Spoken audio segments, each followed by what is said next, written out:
para tuan guru, wabil khusus guru kita bersama Al-Ustaz Nur Amali. Semoga Allah Subhanahu wa taala panjangkan umur guru-guru kita dalam keadaan sihat wal afiah, sehingga kita bisa mengambil ilmu daripada mereka dan tuan-tuan dan puan-puan yang dirahmati oleh Allah Subhanahu wa taala. Ma'asyiral hadirin wal hadirat rahimakumullah. Alhamdulillah, saat ini kita diberi kenikmatan oleh Allah Subhanahu wa taala yang begitu besar, yaitu kenikmatan iman, kenikmatan Islam, kenikmatan sihat dan panjang umur, sehingga kita bisa hadir pada malam hari ini di rumah Allah, di salah satu taman daripada taman-taman surga. Nabi sallallahu alaihi wasallam pernah bersabda, "Idza marartum," wa fi riwayatin, "idza raaitum riyadul jannah farta'u." Qila ya Rasulullah, wa ma riyadul jannah? Halaqud dzikri. Nabi pernah bersabda, "Para sahabatku, jika kalian itu melihat atau lewat di depan taman-taman surga, maka kalian singgah." Kemudian para sahabat bertanya, "Apa itu taman-taman surga ya Rasulullah?" Dijawab oleh Nabi sallallahu alaihi wasallam, adalah tempat di mana di situ diajarkan ilmu baginda Nabi besar Muhammad sallallahu alaihi wasallam. Kita saat ini sedang mengambil salah satu daripada warisan terbesar baginda Nabi besar Muhammad sallallahu alaihi wasallam. Ketahuilah tuan-tuan dan puan-puan, menuntut ilmu ini bukan hanya saja kewajiban bagi setiap muslim, bukan hanya saja kewajiban bagi setiap muslimah, namun menuntut ilmu, mengambil ilmu ini adalah warisan terbesar baginda Nabi besar Muhammad sallallahu alaihi wasallam. Diriwayatkan ada sebuah cerita ketika Sayyiduna Abu Hurairah radhiyallahu anhu, ketika ia berjalan di pasar yang begitu ramai di kota Madinah Al-Munawwarah, ia melihat manusia di pasar tersebut banyak yang lalai terhadap Allah Subhanahu wa taala, banyak yang lalai terhadap baginda Nabi besar Muhammad sallallahu alaihi wasallam. Padahal saat itu masih ada Nabi Muhammad di Al-Madinah Al-Munawwarah, masih ada Nabi Muhammad sallallahu alaihi wasallam di Al-Masjidun Nabawi sedang memberikan ilmu kepada para sahabat yang lainnya. Namun jumlah sahabat yang ada di masjid dengan yang ada di pasar lebih banyak jumlah sahabat yang ada di pasar. Melihat hal tersebut, Abu Hurairah ghirah, cemburu, melihat Nabinya sallallahu alaihi wasallam tidak dihadiri oleh sahabat yang lainnya. Maka Abu Hurairah berteriak di tengah-tengah pasar. Ia berteriak mengatakan, "Wahai para sahabat Nabi sallallahu alaihi wasallam, cepatlah pergi ke Al-Masjidun Nabawi, karena sesungguhnya Nabi kita Nabi besar Muhammad sallallahu alaihi wasallam sedang membagikan warisan yang begitu banyak." Mendengar hal tersebut, sahabat ramai-ramai pergi ke Al-Masjidun Nabawi guna mengambil warisan Nabi sallallahu alaihi wasallam. Sesampainya di sana, para sahabat hanya berjumpa dengan Nabi dengan para sahabat yang lainnya, yang mana di Masjid Nabawi Nabi tidak sedang membagikan warisan. Namun Nabi seperti biasa sedang mengajar, memberikan ilmu kepada para sahabatnya. Maka mereka kembali mencari Abu Hurairah dengan marah. Sesampainya di pasar mencari Abu Hurairah, "Wahai Abu Hurairah, kenapa engkau berbohong kepada kami? Tadi engkau berkata bahwasanya Nabi sedang membagikan warisan di Al-Masjidun Nabawi. Sampainya kami di sana, Nabi tidak membagikan warisan. Nabi seperti biasa ceramah berdakwah dengan para sahabat. Kamu pembohong, wahai Abu Hurairah." Dijawab oleh Abu Hurairah, "Sesungguhnya aku tidak berbohong. Aku tidak pernah berbohong. Aku seorang sahabat. Sahabat orang yang paling jujur Nabi besar Muhammad sallallahu alaihi wasallam. Maka aku tidak bohong, karena sesungguhnya Nabi betul sedang membagikan warisan. Karena aku pernah mendengar dari Nabi sallallahu alaihi wasallam, 'Nahnu ma'syarul anbiya la nuwarithu dinaran wala dirhaman.'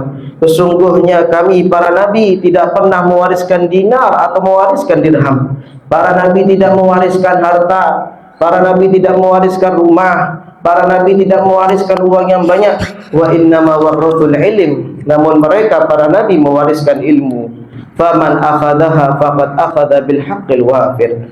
Barang siapa yang telah mengambil warisan ilmu tersebut dari baginda Nabi besar Muhammad sallallahu alaihi wasallam, maka dia telah mendapatkan bagian yang terbesar dari Nabi Muhammad sallallahu alaihi wasallam.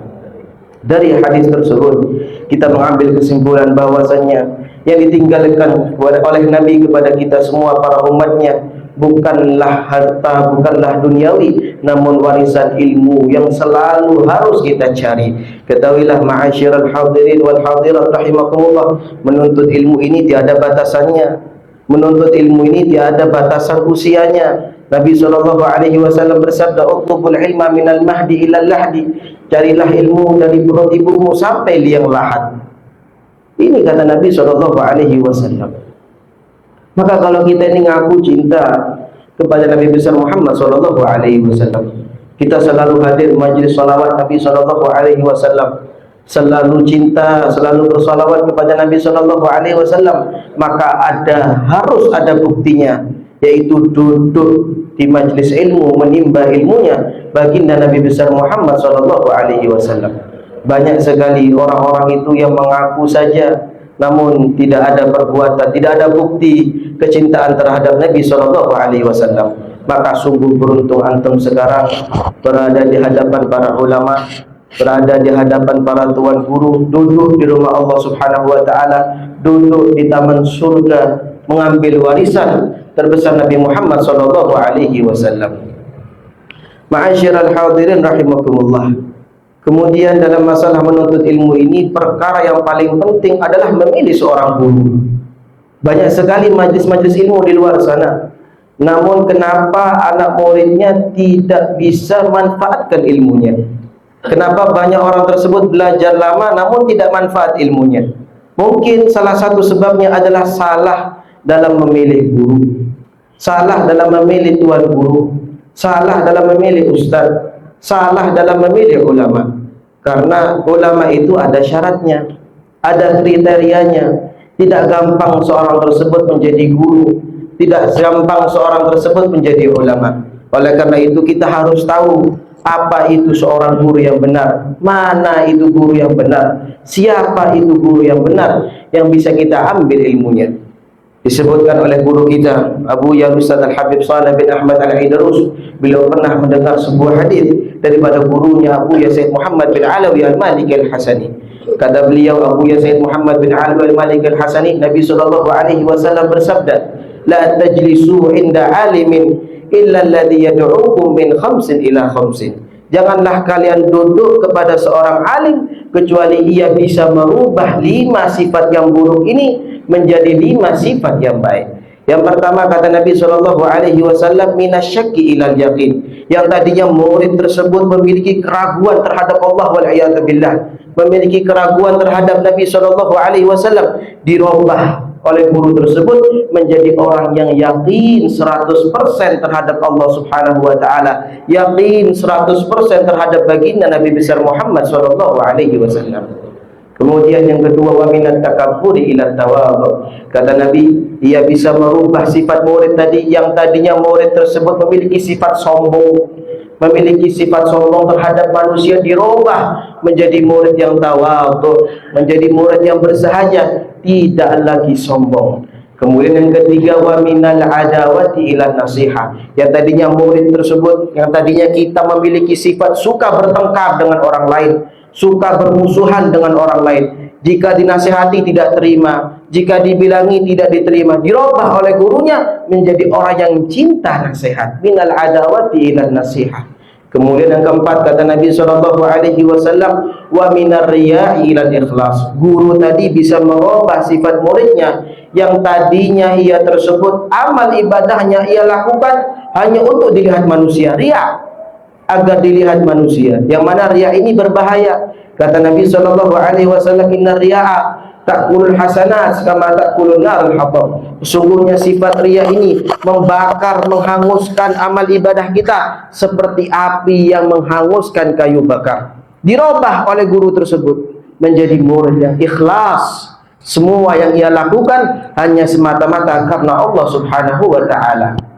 Kemudian yang kelima, yang terakhir, wa minar raghbati ila zuhdi. Yang tadinya murid tersebut cinta terhadap dunia, cinta terhadap kedudukan, cinta terhadap wanita, cinta terhadap anak, cinta terhadap kereta, cinta terhadap rumah dirubah oleh gurunya menjadi murid yang zuhud, tidak cinta dunia melainkan cinta akhirat. Inilah 5 kriteria dalam memilih guru yang harus kita tanamkan dalam diri kita, dalam diri anak-anak kita, sehingga mereka sukses selamat di dunia dan di akhirat. Hati-hati tuan-tuan dan puan-puan, kalau kita memilih guru yang salah, maka yang terjadi adalah kita akan celaka di dunia dan di akhirat. Namun kalau kita memilih guru yang benar, dipastikan kita akan selamat di dunia dan di akhirat dan mendapatkan syafaat Nabi SAW dan masuk surganya Allah Subhanahu wa taala bersama beliau Rasulullah SAW. Mungkin ini sedikit dari kami, jika ada salah ini murni dari kami. Hadza minni wal afu minkum. Tsumma assalamualaikum warahmatullahi taala wabarakatuh. Doa sedia, doa. Bismillahirrahmanirrahim. Alhamdulillahirabbil alamin. Allahumma shalli wa sallim ala sayyidina Muhammadin wa ala alihi wa sahbihi ajma'in. Allahumma ij'alna min ahlil hidayah wa ri'ayah wal lutf wal himmat wal wiqayah waj'alna min ahli shalah wal falah wal najah bi haqqi Nabi Muhammad sallallahu alaihi wasallam wa madina bil jalla khair wala maka malaysia wal afiyah wa tulil umur wa ni'mat afiyah waj'alna min ahli salahil aqibah wal ibadah wa ta'ah amin wal iman wal yakin wal ihsan maka malaysia al qabul wal usul bijana wa rasul ma salahil hal wal bal wal mal wal iyad amin bijana Nabi Muhammad sallallahu alaihi wasallam amin maka malaysia wal afiyah amin tulil umur wal ni'mat afiyah amin wal waqiya Allah ظاهر والباطن ماذا ورجع راوية والنصر والنصر والهداية والعناية والرعاية والرحمة والوقاية بجاه النبي محمد إمام أهل الإيمان واليقين والإحسان ما كمال الصلاح والفلاح والنجاة بجاه النبي محمد صلى الله عليه وسلم. بسر الفاتحة.